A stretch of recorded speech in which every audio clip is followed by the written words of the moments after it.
Welcome to Your College Bound Kid, a podcast for parents, college counselors, students, and anyone who wants a weekly 90-minute deep dive into the world of college admissions. My name is Dave. I'm a parent of a daughter in college, and we live in Chicago, Illinois. My name is Lisa. I'm a clinical psychologist and a college counselor. I am a parent of a boy in elementary school, a girl in middle school, and a girl in college. After 30 years in Chicago, we recently moved to North Carolina. My name is Mark. I'm a college coach in Atlanta and the parent of two daughters. Karis, a graduate of Davidson College, and she is the founder of the Spanish tutoring company, SpanishHelpToday.com. And Joy is a graduate of the University of Georgia, and she is getting her master's degree at North Carolina State University. This week in the news, do applicants lie about race on their college applications? A great article by Scott Jaschik of Inside Higher Ed. Dr. Lisa Rouff and Mark will continue their conversation on what you need to know about perfectionism and how it impacts students. That will be the final part 2 of 2. Our interview was with Matt McGann, the Dean of Admission and Financial Aid at Amherst College, on Understanding Amherst. That will be the final part 2 of 2. And our College Spotlight will be a continuation of that conversation with Matt McGann on Understanding Amherst. Well, my friend, how was your Thanksgiving? Oh, it was wonderful. We had my brother-in-law and his wife over, and my daughter was there, and my wife started with Scotch eggs at 11 o'clock. Then we had seafood gumbo at 3, and we ended up with turkey and ham for college. So I've got about 3,000 calories to work off today. Well, our listeners don't know this, but a lot of times when Dave's talking to me, he's huffing and puffing over there because he's on a treadmill. So let your treadmill do some work. I thought maybe I should have a virtual Thanksgiving with you and have a picture of my plate with me eating it. That's all right. We'll pass on that one. Okay. All right, let's dive in. So no announcements today, but my admissions tip today is a little different than normal. It's geared toward anyone listening who is a recommendation writer, and actually even listeners, because sometimes recommendation writers actually ask students, if there's anything at all you want me to say, let me know. That happens more often than you'd think. And so my tip is tell the recommendation writers to use examples and not just adjectives. So one of the things I do as a CBO college counselor, I'm invited to a lot of recommendation workshops these schools do. And of course, I still remember my admission days and what I liked when I was in admissions. And this is one of the things that is probably the thing that's emphasized the most, if I had to pick one thing. What happens is schools get so many superlative adjectives, which you would expect, right? I mean, think about it. You're a student. You get to pick and choose who's going to do a recommendation. So you got to be a fool to pick someone who's not going to be pretty effusive about you. But the way that most of the time recommendation writers express, their alacrity and their effusiveness about the applicant is by adjectives. So let me make it concrete. Instead of saying, Johnny is really thoughtful and he demonstrates kindness, what is much more powerful is to say, after the class before came in and trashed my classroom, Johnny came to me afterward and said, Miss Smith, would you like for me to stay behind and help you clean it up? And he stayed behind with me for 10 minutes and cleaned my class. That is what resonates. So that is my recommendation to all of you recommendation writers and to any student that gets the opportunity to have an impact or influence on the recommendation. Tell your teachers and your other recommenders to use examples and not just superlative adjectives, because that's what these schools want to hear. And I hear it over and over and over every time they invite me and other counselors in to attend these recommendation workshops. And like I said, I know what resonated when I did admission. So there's my tip, Dave. You like it?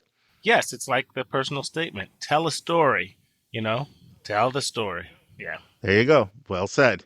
Well said.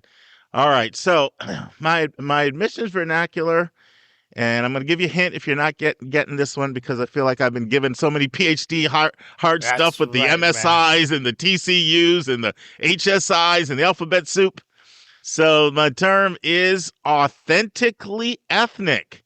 It's a term I haven't heard in a while, but when I used to hear it a lot more when I was in admissions. Authentically ethnic. Any idea what that is, Dave? Do you need a hint? Well, that's when you're going down authentically ethnic. It it means that you truly are the ethnic group you represent, and you're not just fronting. I don't know. Authentically So ethnic. so so that's basically right, even though I don't think you know what you're talking about, but I would give you credit. So this relates to our article that we're going to discuss today. It's BIPOC. It's BIPOC. So there are schools that make sure, you don't say make sure, that's too strong of a word. There are schools that have their antenna up for people that are just box checkers when it comes to diversity. And I'm going to talk about more about this when we get into our article. So I'll tell you what, let me just leave it at that. And when we get into the article, I'll explain it more, and it'll make a lot more sense for people that aren't following me. But Dave knows what article is, and I'll elucidate it more there. But I think you know where I'm going with that. I think so. All right, friends, our big number is a little depressing, but it is what it is. It's 64, and you guys know by now that a low big number is a high big number when you flip it to percent. So 64% of college students who drop out do so for mental health reasons, according to the National Alliance on Mental Health Illness. Now, that's NAMI, and they did a survey. Remember, Lisa did a recommended resource on NAMI back on episode 190 as a key resource. And so 64% dropping out according to mental health. Wow. And stunning. Yep. There we go. Big number of the day.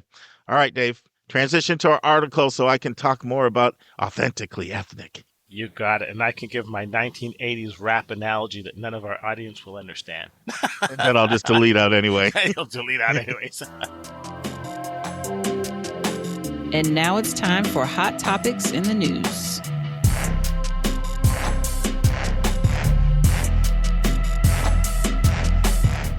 All right. Do applicants lie about their race? A hot topic by Scott Jaschik from Inside Higher Ed. Well, this topic talks about the fact that most colleges are aggressively searching for minority applicants. So it's asking the question, are students telling the truth about race and ethnicity? So it talks about a website called Intelligent, which recently asked white Americans whether they had been truthful about their race when applying to college. A background about Intelligent: it's a data-focused website that aims to create, quote, content that helps you better. It says it focuses on students, and it did an online survey of 1,250 white adults who applied to college. And this was their finding. According to Intelligent, 34% of white Americans who apply to colleges and universities admit to lying about being a racial minority on their application.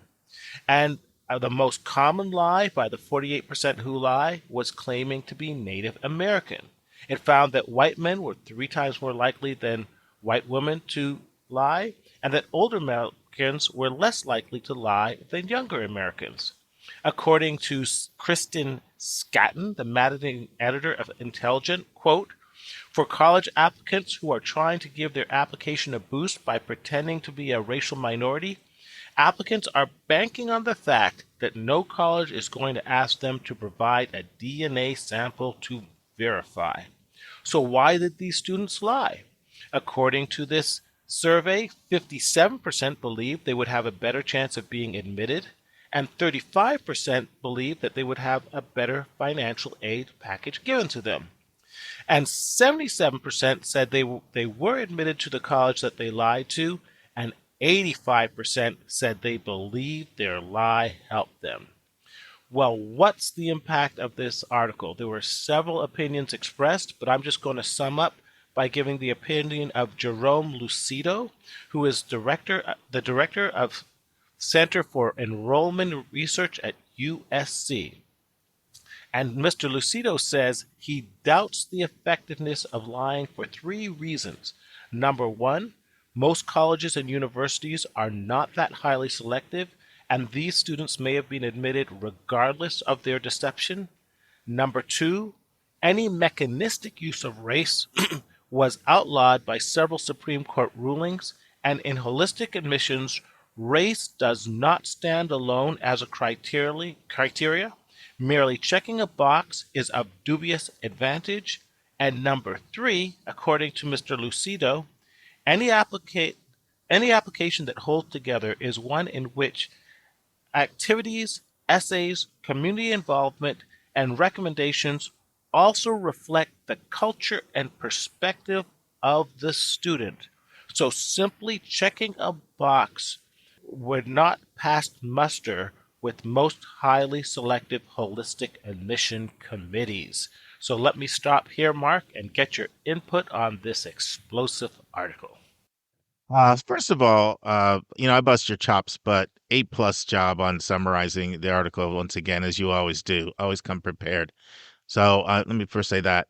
Can't thank you enough. But this, I'm really glad that they addressed this topic. One of the things we like to do on Your College Bound Kid is keep it real and kind of go in places and spaces that are seldom discussed. And this is actually a very real topic. You have people that are thinking it's a competitive world out there, and I want to try to get every imaginable advantage that I can get in the admission process.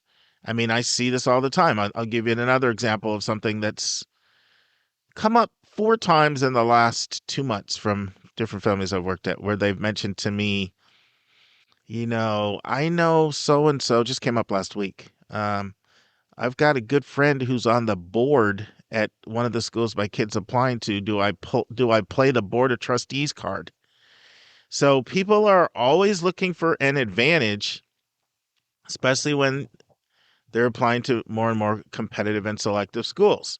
And so this is one of these areas that is an integrity test. It's an integrity check for people. So several points I want to make. First one, and you brought this out in the article. At first, it can be pretty alarming to hear people say 75% of those who did this say they were admitted. But Lucido brings that he shoots that number down very effectively when he says most colleges are not that selective. Remember, the national average for acceptance rates vacillates between 65 and 68%, depending on the year.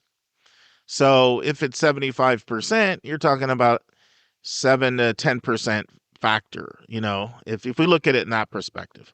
That's one way of looking at it. Another way of looking at it is, I always say this, and I've started saying this more and more because I'm working with a family where the dad's a plastic surgeon, so plastic surgery has been on my mind more than ever in my life. I always say this, is it worth getting plastic surgery in order to get the date? Do you really need to do a complete total facelift to get someone to love you? Now, that's dating terms, but what does that mean in college admissions terms? It means, do you have to fake who you are to get in? And if you fake who you are to get in, is your conscience going to bother you? Is that little voice that whispers to you when you're on your bed at night going to bother you? I think about, for those of you who heard our episode last week, 200, we had a special guest on, Lola, a student. And the whole topic last week was legacy admissions. And as Lola said, my conscience wouldn't be good knowing that I had this extra advantage based on nothing that I did at all. Is that going to bother you? Maybe for some people the answer is no, but for some the answer is yes. And it's really not worth doing anything to trouble your conscience. So that's another thought that I have. Another thought I have, and this comes from Emma Steele, who's the Senior Public Relations Director for Common App, and she says in the article that you need to understand what you sign when you sign the Common App. And this is what it says. I understand that I may be subject to a range of possible disciplinary actions, including admissions revocation, expulsion, or revocation of course credit, grades, and degrees should the information I have certified be false. And she goes on to say individual colleges have additional steps to deal with applicants who lie about race. And schools have actually upped their scrutiny ever since what's his name, Dave? Oh, Oh, Rick Singer. yeah, Rick right, sir. Singer. Got you. Yeah, Rick Singer. They've upped that, their antenna is up.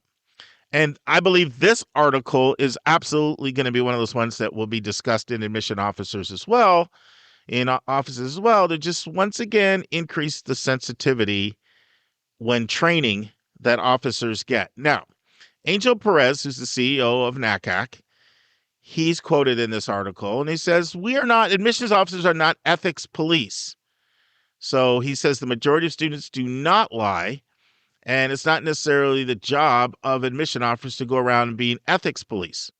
Aside from the moral argument, I think one of the things that people are wondering if you hear this is, well, I'm a pragmatist. I just want to know, does it work? And this is what I would say. For some schools, I think it would work. I'm just being completely honest. There are schools that are just going to go by what you self-described, and they'll be happy to have inflated numbers. And as Dave said, the most common one was Native American. That tends to be one of the lowest numbers. And there are some schools that will say, don't ask, don't tell. I'm not even going to get involved. That's what they say. Or how can I judge? This is what they say. And they'll be happy to have increased numbers that they can brag about to make themselves look diverse. So there's a percentage of schools that I do believe it would work for. I just have to be completely honest about that. And Dave, one thing that I've experienced in my years doing this is I'll have students that will visit a school and they'll say, I looked on paper and they claimed they had all this diversity, and I got there and I didn't see it. And maybe one of the reasons for that is people that were fronting, and the numbers were not actually a reflection of the actual diversity, racial diversity on the campus. But here's another thing to think about. First of all, 1 in 5 states have completely banned affirmative action by law. Yes. And many others don't practice it anyway. So just for a breakdown, California banned it in 1996, Washington banned it in 1998, Florida banned it in 1999, Michigan in 2006, Nebraska in 2008, Arizona in 2010, New Hampshire in 2012, Oklahoma in 2012, and Idaho most recently in 2020. And then you have places like University of Georgia, where my daughter graduated, my youngest. They are very explicit about the fact that they do not take race into consideration at all. And I've had multiple conversations with their admission officers. It kind of goes back to a lawsuit that a parent levied against them, and there ended up being some kind of settlement. But they just said, you know what, it's just too tempestuous. It's just too hot of an issue. We're just not even going to go there. So there's other schools that might not have banned it by law, but in effect, they've banned it in practice. And so it might not be giving people the advantage that they think they're getting. And then the last point I want to make is my term, authentically ethnic. I had to come back to that. That's right. Yeah. So this was a term that was pretty popular when I was in admissions, and it was, and it's actually something that we practiced where I was at. And what it means is that just because you checked a box, we were not going to give you credit in any way, shape, or form for that. Now I'll give an example. I'm working with several students that are from Venezuela. And I was editing one of my students' essays, not giving her feedback on one of her essays, literally on Wednesday. And she went into, great depth about her Venezuelan culture in this essay. And I mentioned this term to her. I said, what's good about that? Someone can tell you didn't just check a box, you're Hispanic Latino. They can see that you are going to be bringing your Venezuelan culture to the campus, and others can benefit. I've benefited from my Venezuelan families that have educated me so much on Venezuelan culture myself. I learn all the time from my students. And so this term, authentically ethnic, this is what it means, is that we are not giving you any credit at all for being a box checker. We want evidence that your cultural perspective that you're bringing is going to enhance the educational experience of our student body. And we're going to look for that throughout the file. And I'm going to read a quote that comes from the article. And it's Lucido, who you quoted. but it's what it says. It says, instead, race, culture, and identity are viewed as inseparable from who the applicant is as a student and future community member. In other words, the diversity a student brings to the table is a key part of who they are, the perspectives they bring, and how they may take advantage of and contribute to the learning environment.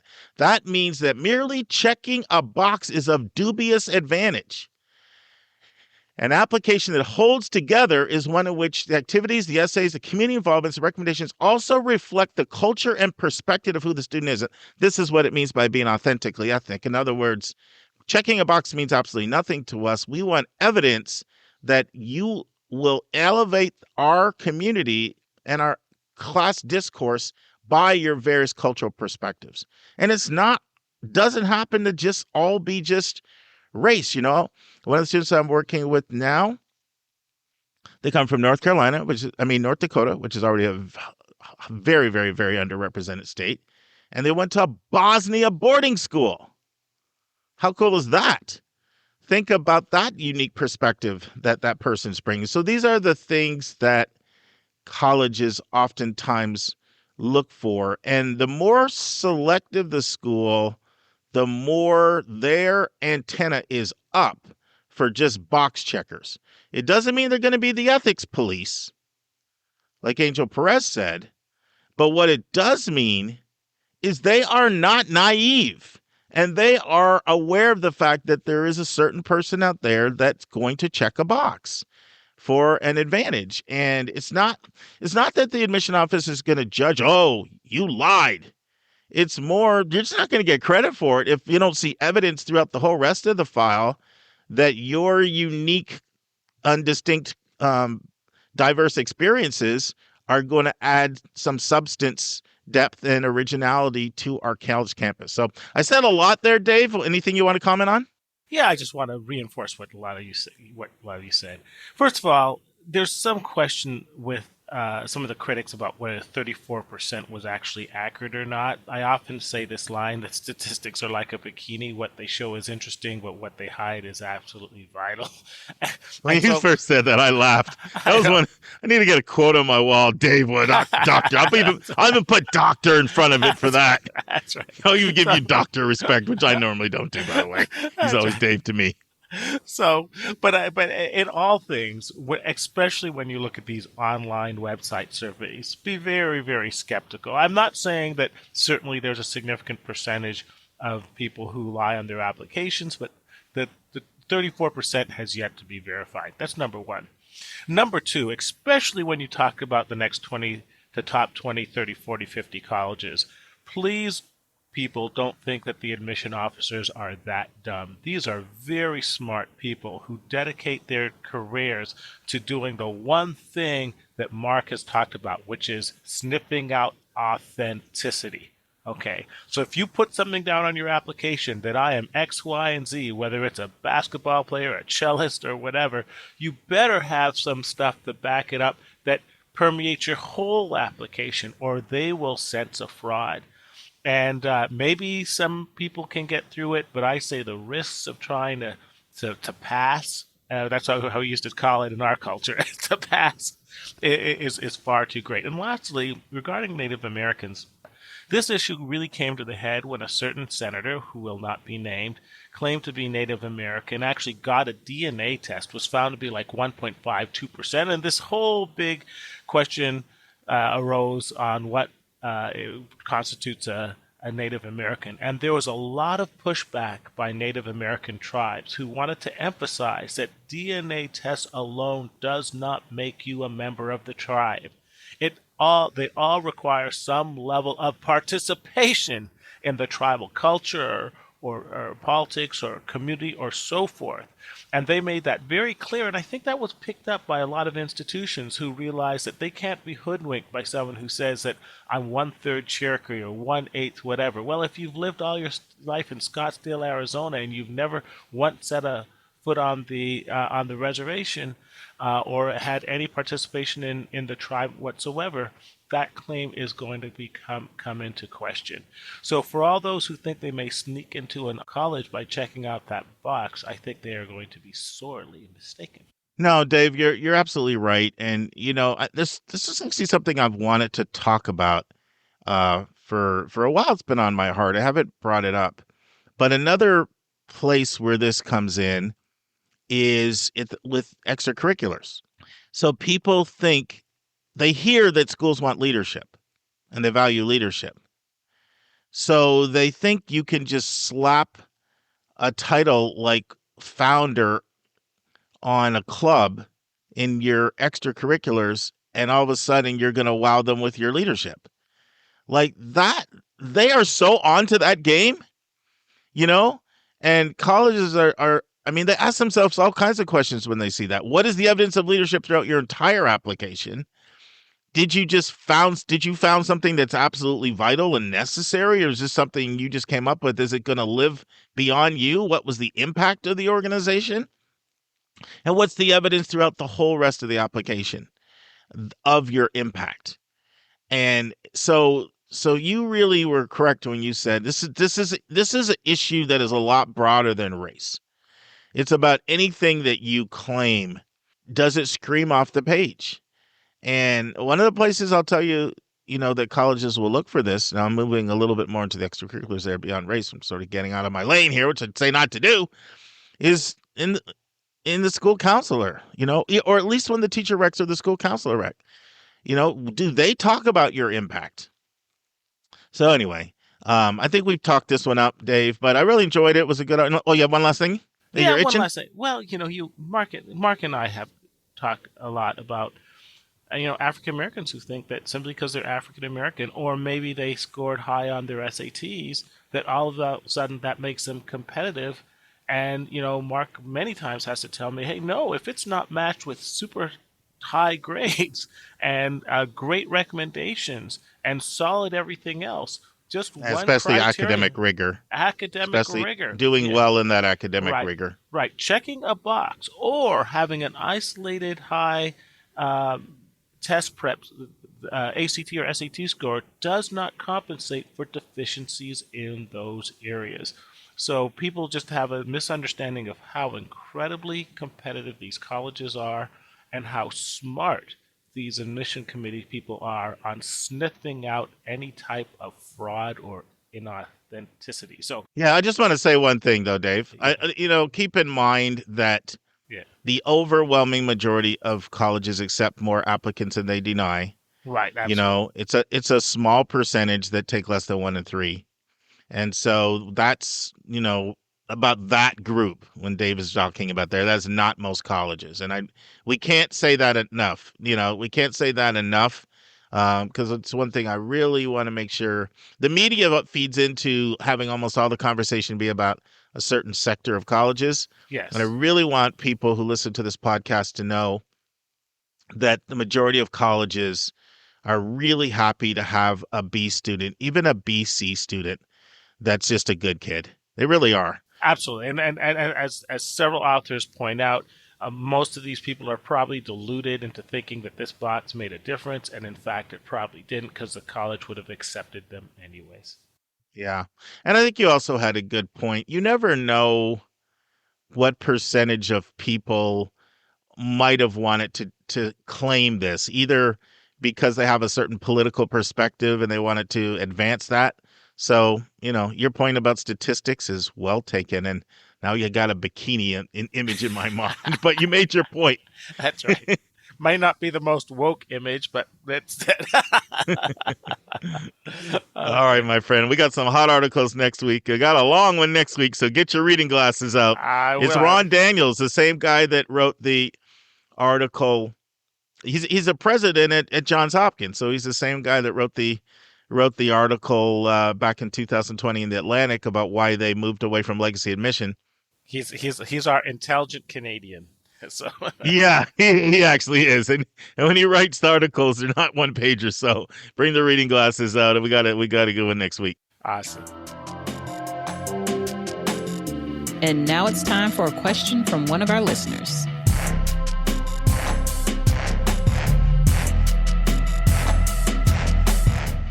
I see why, in listening to your description, that there also is a tendency sometimes to also see this with eating disorders. Yes, well, that's another thing. Yeah, because if I think about it, that's stemming from this perfect image of a body that I don't think that I have, and it's such a crisis in my life that I need to do something drastic to fix it, right? Yeah, I mean, eating disorders really are based in anxiety, obsessive compulsive thoughts and actions, and perfectionism. It's this very toxic combination of the three that will get a person to start starving themselves, and kind of working against their own biological needs to try to control that process and to try to control their feelings of anxiety about the world and about not being perfect. Is that something that you've had to work with in your practice?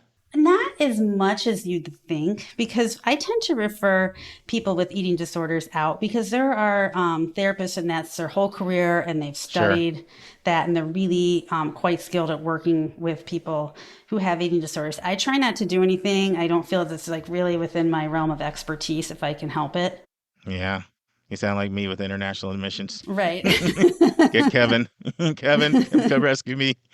Yeah, no, I understand it. I tell you, working at boarding school, we saw, we had a policy that everybody, we had a question on our admissions app. Have you seen a professional psychiatrist or psychologist in the last 2 years? And if they said yes, then we needed the consent form they had to sign off on so that we could see if we could properly serve them. And I was naive about how many people have eating disorders. Yeah. And sometimes we just we wanted to help them, but we felt we just didn't have the level of expertise and it was just too risky to bring that into the community when it could be contagious.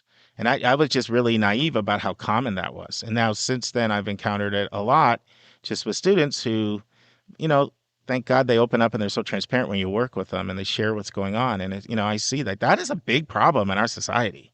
It is. I mean, it's probably a topic for another time to really dive into more. But I think for women, for young women, the expectations on them are so brutal because it covers every single aspect of their being. And, you really can't always control what you look like. You're kind of born how you're born. Your genetics are your genetics. And, but you're only supposed to look one way. No, even though there's all this variation in humanity, usually at one time there's one or two models of beauty or, a body type. And so it's just really hard for girls. Yeah, let's come back to that because we're building our long list of Lisa topics here. Let's talk a little bit more about what can people do? Because I know we talked a little, you've given us some good guidance on signs to identify and you've talked about the different types. But what can somebody do about it if let's say a parent notices it, they're noticing this. What does what does the parent do if they're noticing it? What does the student do if the student's noticing it? Take that wherever you want to go with it. So I'll start off with what any of us can do, student, parent, if we notice perfectionism in ourselves. And the main thing that you have to start working on is to practice self-compassion. So that is trying to be kind to yourself. And, in doing that, you're trying to interrupt this relationship between perfectionism, between anxiety, between depression. I constantly tell people, they'll come in and they'll tell me some horrible thing about themselves. I'm like, would you say that to me? And they'd say oh God, I would never say that to you. I'm like, then why are you saying it to you? I would assume that you value you more than you value me. Yeah, that's a good why point. are you saying that to yourself? And I'll frequently have to tell my clients, don't talk about my friend like that. I like it.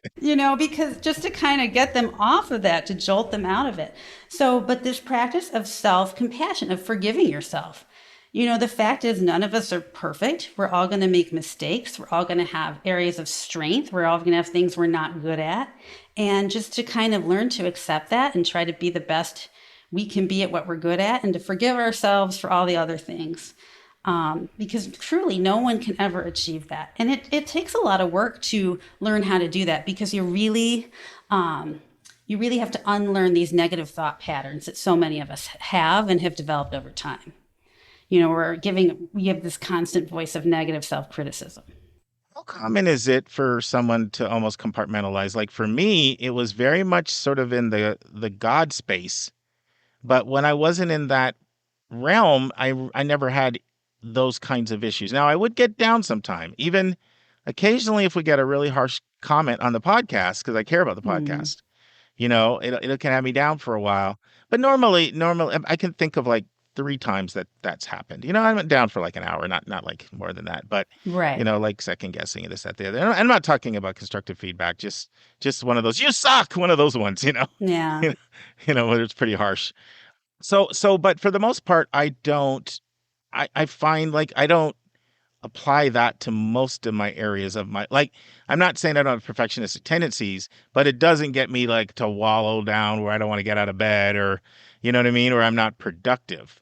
So is it common for some people to have maybe perfectionism in one area, but then not in other areas? Well, I think that, probably no human brain could even handle being perfectionistic in all areas of life, right? No, There you you just go. couldn't. I mean, that you don't have the bandwidth. But I think people really vary on that. And I think, again, I'm going to say for women, Mhm.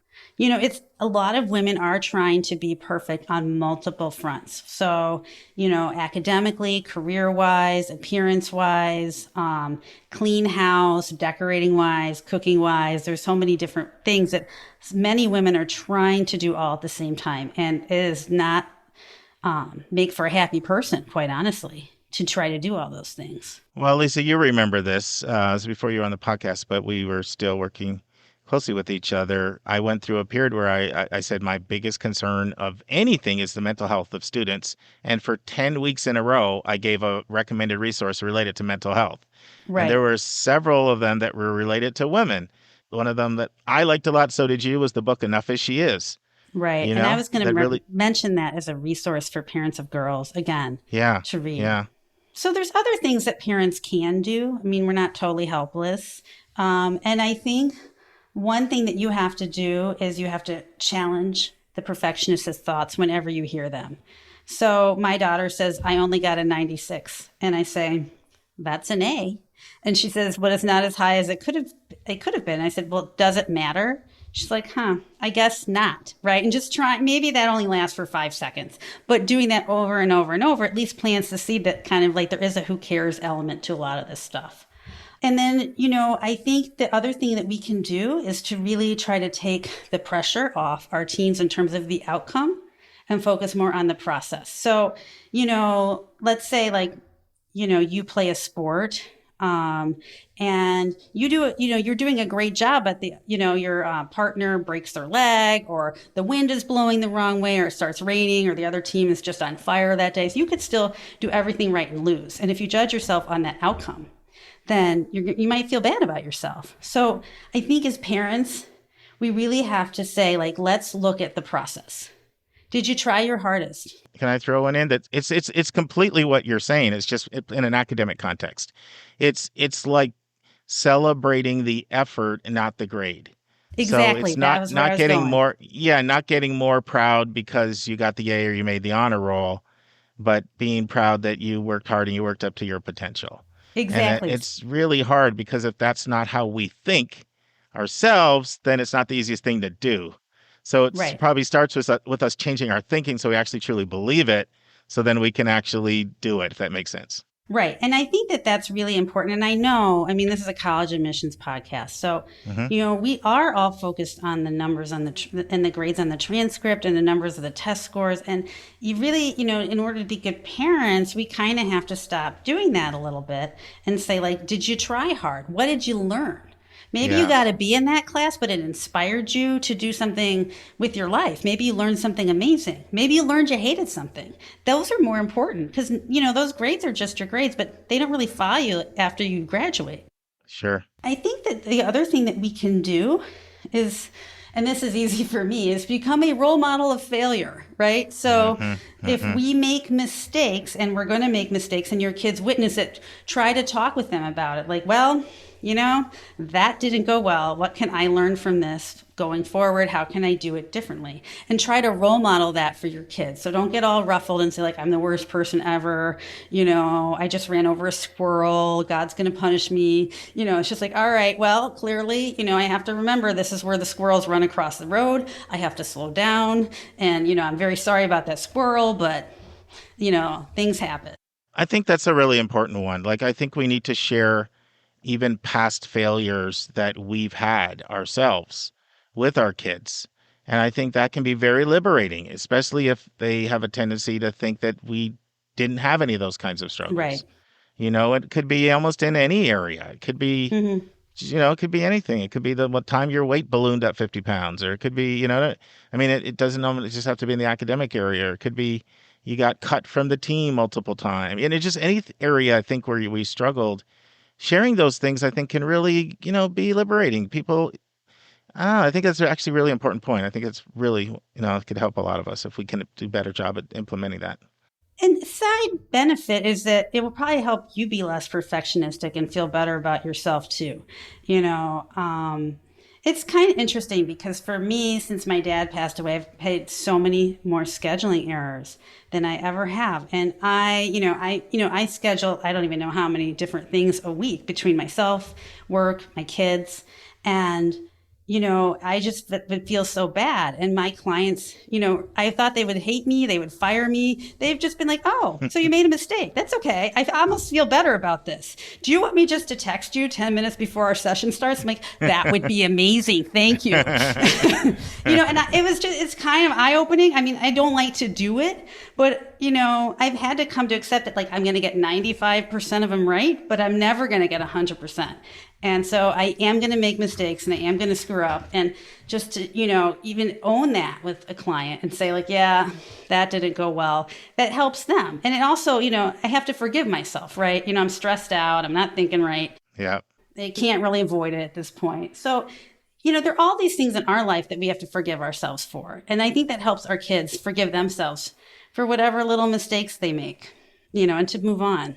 Is there a danger of, like, perfectionistic kids hanging out with perfectionistic kids, and then they're like, they just reinforce their toxicities, almost like two drug addicts? Well, and that's what happens at Stanford, right? Or UPenn, right? Because those kids are like, you have to be driven to get into those schools.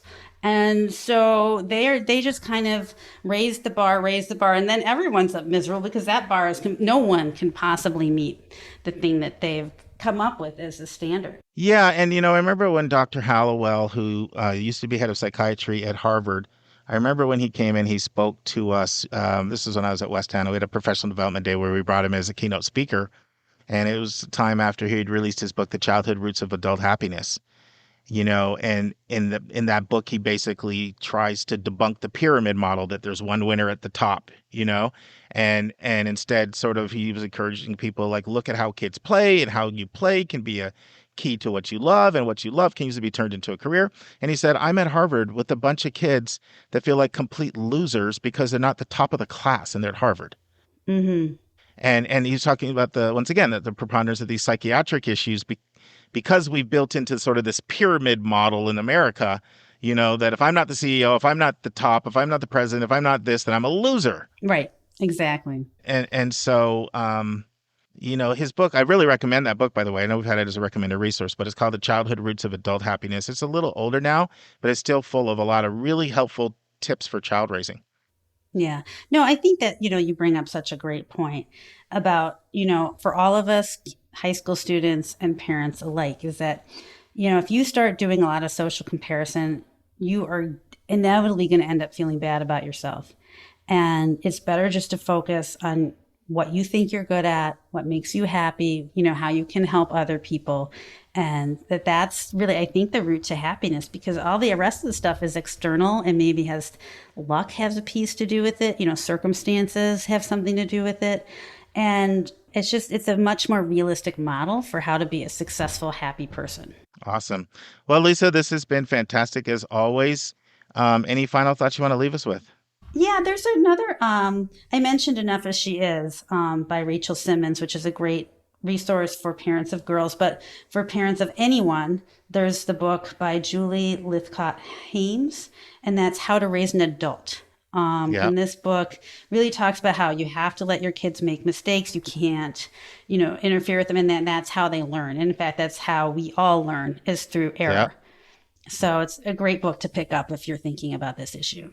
Yeah, and we also have, I'd recommend people go to, I'm 90% sure that book is on our list, because I remember doing Julie Lithcott Haim's book. If you go to yourcollegeboundkid.com and you go to resources and you go to books, and actually you can just do, I'm learning technology, you can do Control F and put the word in, and it pops up. But you'll see 10 in a row. Yeah, it took me a while. You'll see 10 books in a row on this topic. There was a book, I want to say it's called He's Not Lazy, and it deals with the same, like the problem with boys. So I would recommend people visit that section. There's some really, really great material there. And thank you, Lisa. This has been fantastic as always. And every 5th week I do bonus content on something that's on my heart, and every 10th week, and then every 10th week Lisa will do something related to the combination of the college process and mental health or proper mindset or psychology, or what other categories can we call it? I think that's all good. Feeling stuff, right? Feeling stuff. That's a clinical term. So we're not going to announce it yet, what you'll be doing in 10 weeks, but we'll kind of look at the pulse of a lot of this comes by the questions you send in. Like we see the questions you send in, we see what you put on the questionnaire. We still want you guys to complete it who haven't done it. We're leaving it up on the website because we're reading those very, very carefully, and we see what comes in. It gives us a sense of the pulse of sort of what thoughts you're thinking, what questions you have, and we're kind of amassing all that. And Lisa will respond appropriately. Whether it's, well, I'm not even going to throw out categories, but there are a lot of different topics that are related to psychology and the college process, or having proper mental health in life. Exactly. Yeah. So that's the struggle. Awesome. So see you back next week in 10 weeks to take on another topic. I'm excited. All right, great. Thank you. You're welcome. And now this week's interview with a special guest.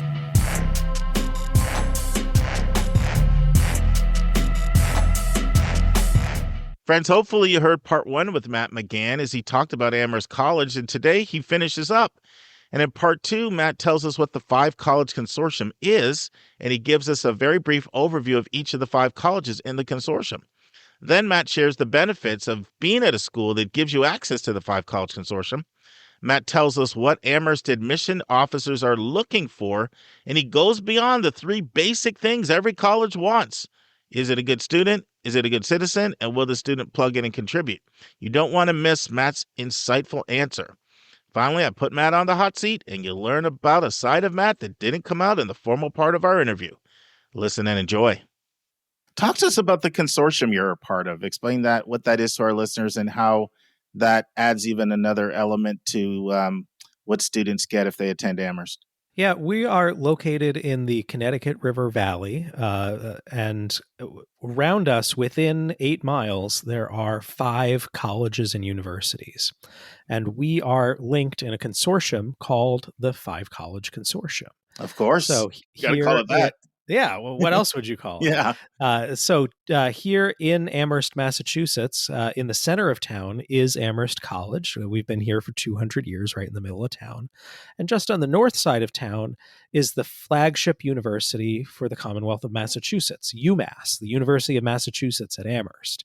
And then just a little bit south of us in Amherst, in South Amherst, is an experimental college that got started in the late 60s, early 70s, when a lot of experimenting was happening, a place called Hampshire College. Fascinating approach to education, very experimental, not your traditional place, but so much great learning happens there. And then also as a part of our consortium, you have the oldest women's college in the country, Mount Holyoke, and the largest women's college in the country, Smith College. So all 5 places come together for a lot of joint activities. Certainly for cross-registration is maybe the most important part of our collaboration.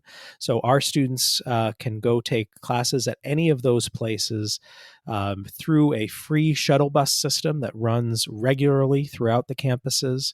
So it means that, we are a relatively small campus.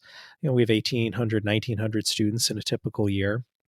And, we have about just under 200 professors offering classes, about 800 classes in a year. But through the 5 College Consortium, you have access to thousands of different classes.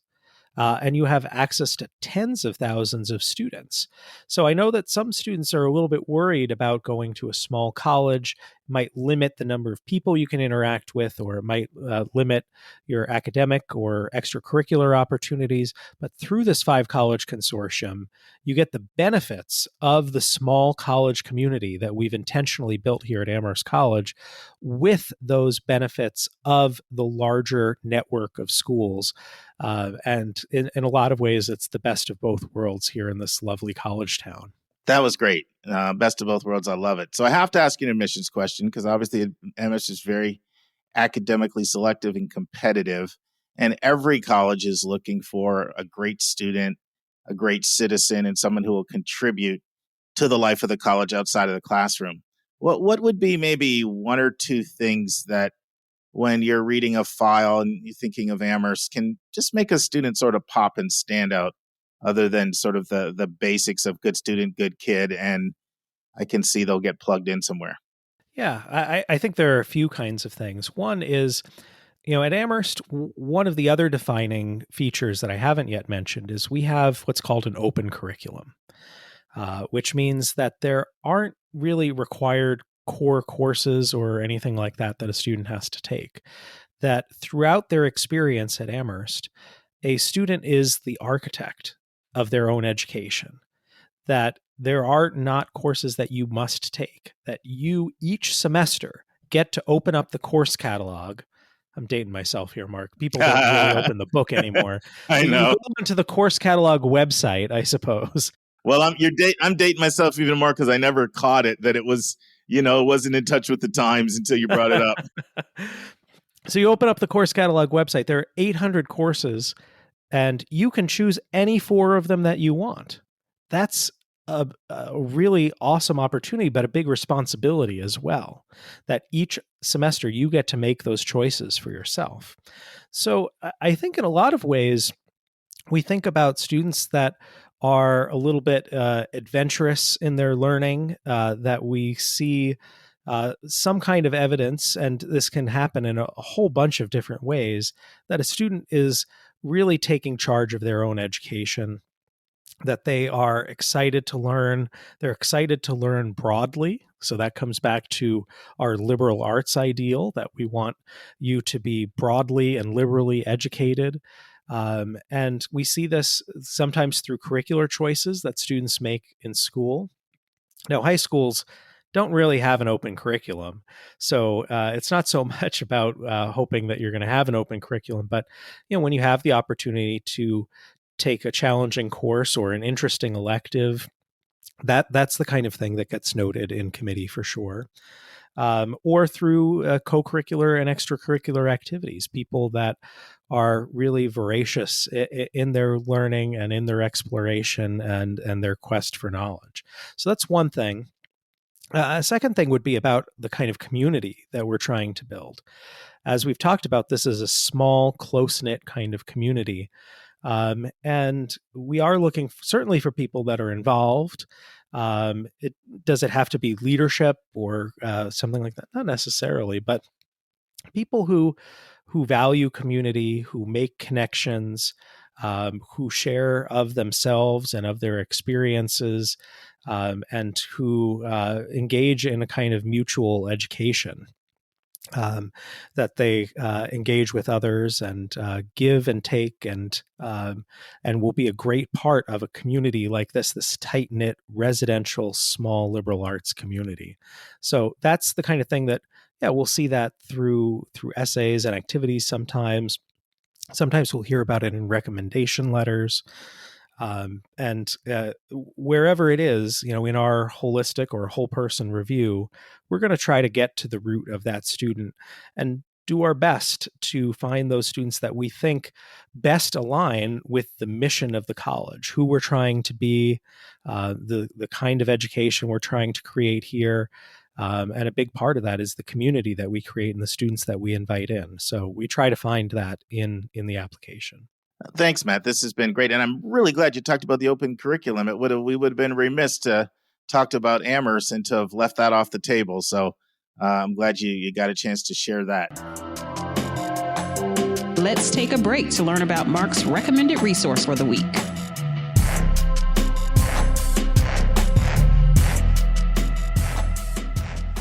And it's about 6 months ago, I got an email from one of our loyal listeners saying that they absolutely loved the recommended resource section that we had on the podcast.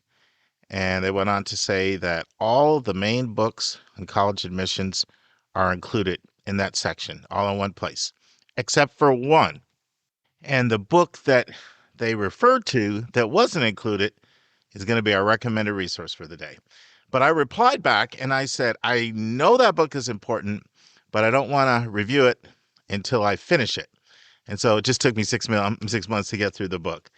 And so the book I'm referring to is called The Price You Pay for College, subtitled An Entirely New Roadmap for the Biggest Financial Decision Your Family Will Ever Make by Ron Lieber.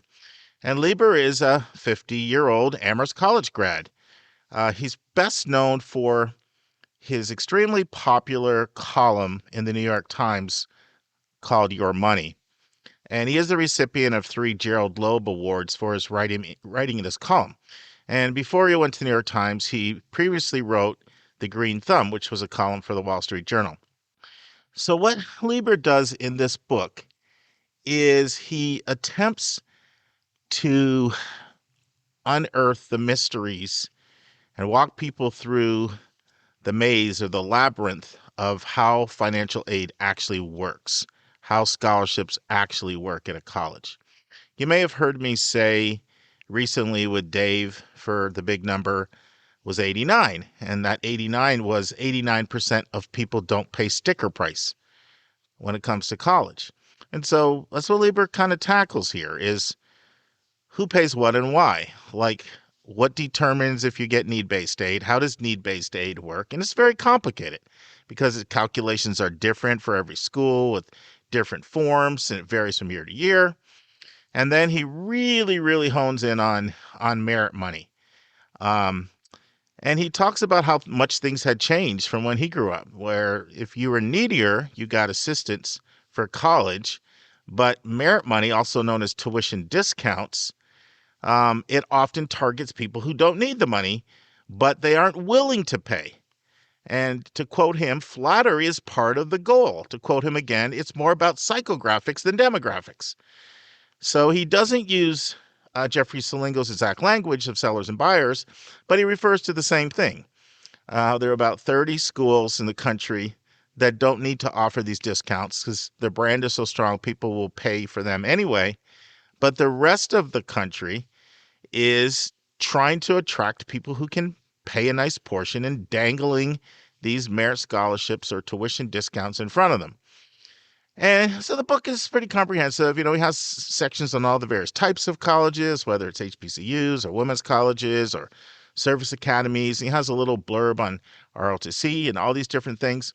But the heart of it is really explaining how the money actually works and how can you know who gives merit money and what resources and what tools are out there. And, you know, he's a gifted writer, and so that really comes through in the way he writes. And so for someone who's looking for an explanation of how does this money thing all work and how can I pick colleges within my financial aid budget and how to talk to my child about money and these type of topics, this is a fantastic book. Once again, it's called The Price You Pay for College, subtitled An Entirely New Roadmap for the Biggest Financial Decision Your Family Will Ever Make by Ron Lieber. We'll now return to the final part of my interview with Matt McGann on, guess what? Amherst College, the same place Ron Lieber graduated from. You've heard our podcast. You know nobody gets off without going on the hot seat. We call it the lightning round. You ready? I'm ready. I'm on the hot seat. I'm ready to go. All right. What sport are you best at playing? What sport am I best at playing? How about cycling? I think that's a sport. Yeah, okay. I'll count that. So what's the history there? Do you do it for fun or competition or what? Not so much competition, but definitely for fun and for exercise. I have a couple bicycles, like a speedy bike and a more like ride with my kids and family bike. We're very fortunate here in Amherst. We got a lovely bike trail that runs through the campus and over towards Northampton, Massachusetts, and then through some nice farms and swamps and things. Lovely place to cycle. Keeps me in shape and helps me to decompress after a challenging day of the hard decisions we have to make in admission and financial aid. Well, I can say, Western Mass is beautiful. So you definitely have got some nice scenery there. That's for sure. If you could see any Broadway show, what would you see? Oh, this is hard. But the show that I think probably first made me fall deeply in love with Broadway was Rent, and I've seen Rent multiple times. And if they did a revival, I would go back and see it. I love a lot of Broadway shows, but that's probably my first deep, passionate love. Awesome. If you couldn't be in education and you had to be another career that was not education, so you can't jump to the other side of the desk and do placement or work with first-gen students or be a college professor, but you had to do something else, what would you do? I want to be a general manager of a sports team, maybe here the Boston Red Sox.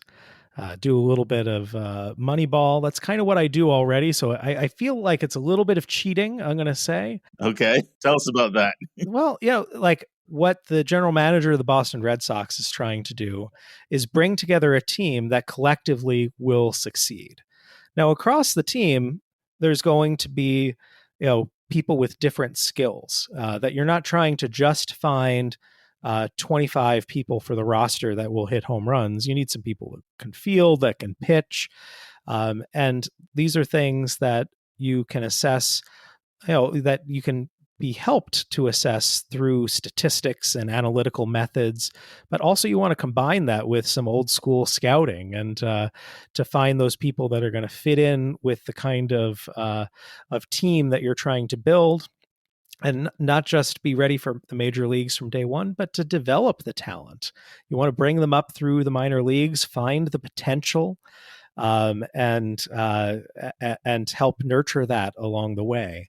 So I think that would be really cool. I'd love to be a general manager. Yeah, it sounds like you're doing the same thing on the admission side, just the admission version of it. Indeed, yeah. It's a little bit cheating, but not really. That's all right. We'll give you a pass. So somebody visits Amherst, they hear what you're saying, they love it. They're like, I've got to go check this place out. Where does Matt recommend they eat? Best restaurant, local. Yeah, I think the first place you got to go is Antonio's Pizza. It's a classic college town pizza place. It's where you'll see a lot of the celebrities that come through beautiful Western Mass will all go through there as well. Everybody knows that that's where you go get a good slice of pizza. So that's place number one. And then when you're done with dinner, if you want to have a little something sweet, one of the things we're known for out this way is cider donuts, apple cider donuts. So maybe head down to the south side of town, down by Hampshire College, pick yourself up some cider donuts from Atkins Farm. I'm going to follow up this. Where would you recommend they stay? Any hotel recommendations? Oh, right here in the middle of town, we have an inn that's actually managed by the college, the Inn on Boltwood, and it's located between the college and the center of town, right on the town common. It's a lovely small town inn. When you think of New England college towns, this is the kind of place that you're imagining.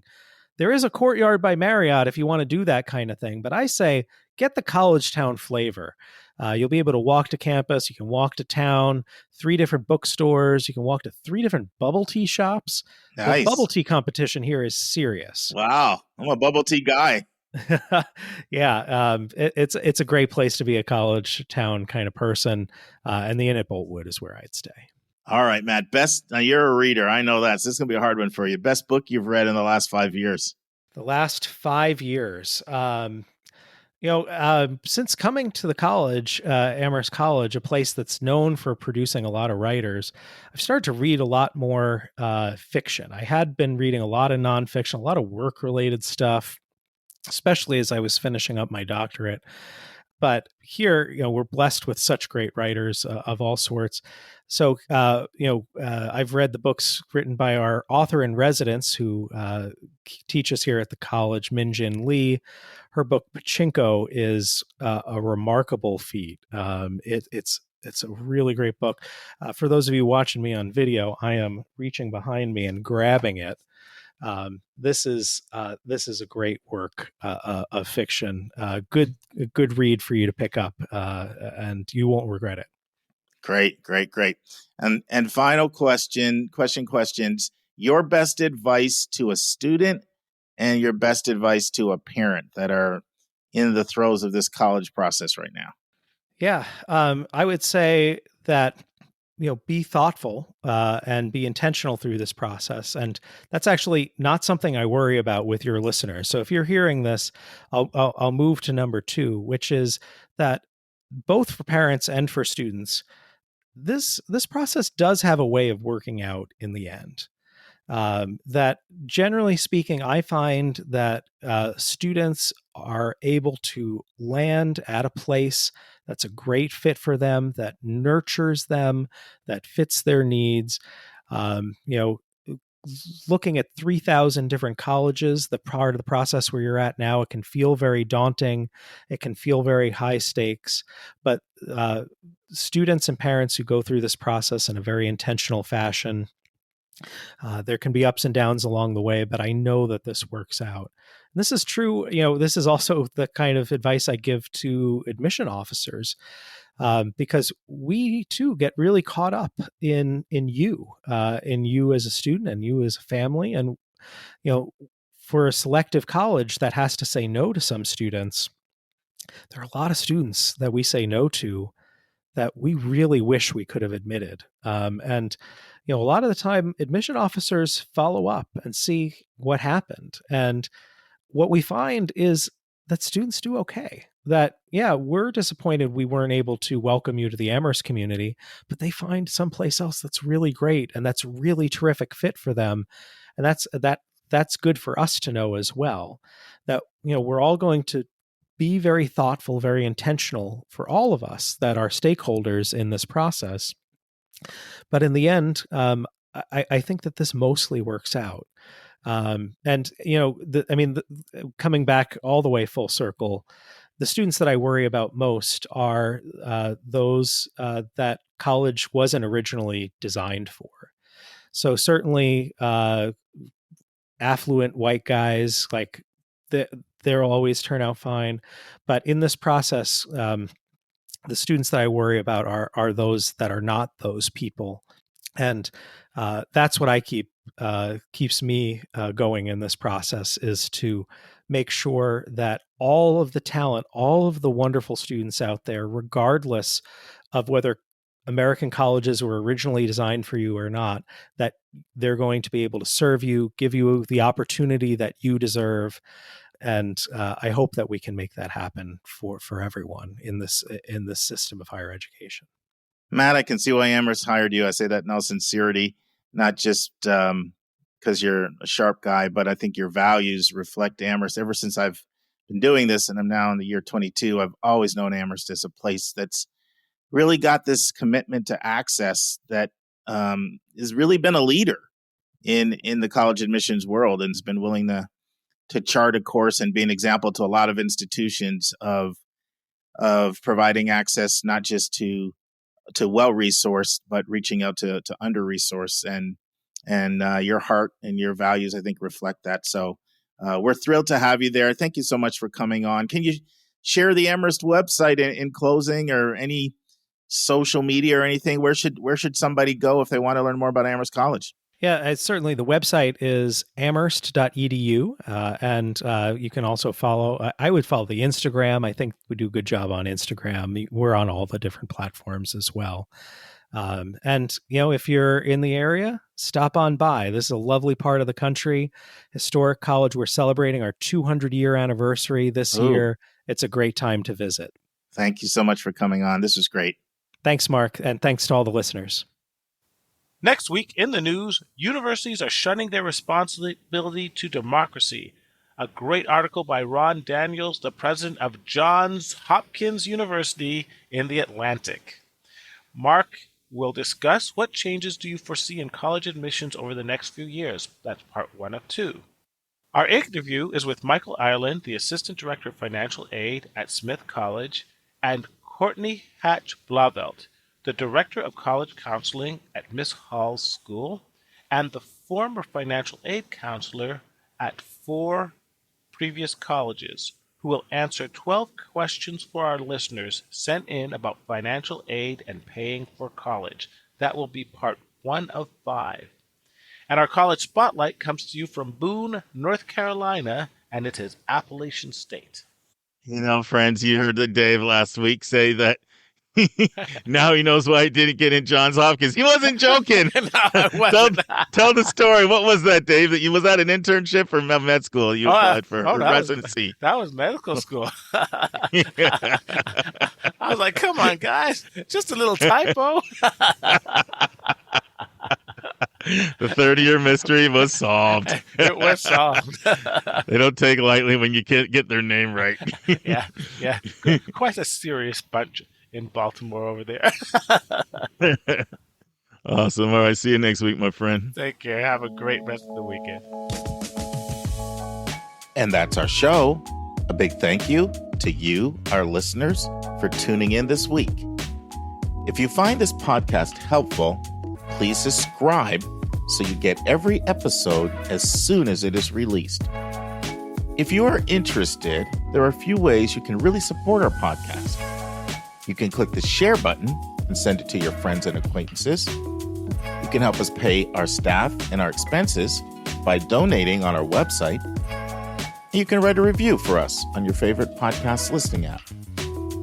I am the producer of the Your College Bound Kid podcast. We have a fantastic team of 9 people. Shout out to our co-host, Dr. David Williams and Dr. Lisa Rouff. Our sound engineer who fixes all of our many errors is Nemanja Modfitch. The amazing music you hear is from Victor Allen Weeks. Marketing designs are from Kimberly Blass. Our image editor is Talha Khan. Joy Stucker does our website episode updates. And our webmaster is Dalianas Dimitri.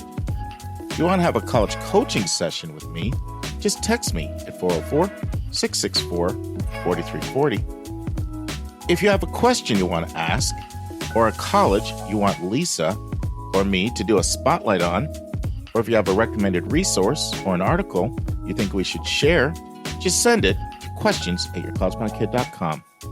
By the way, check out our website, where you'll find lots of content that is not on any podcast app.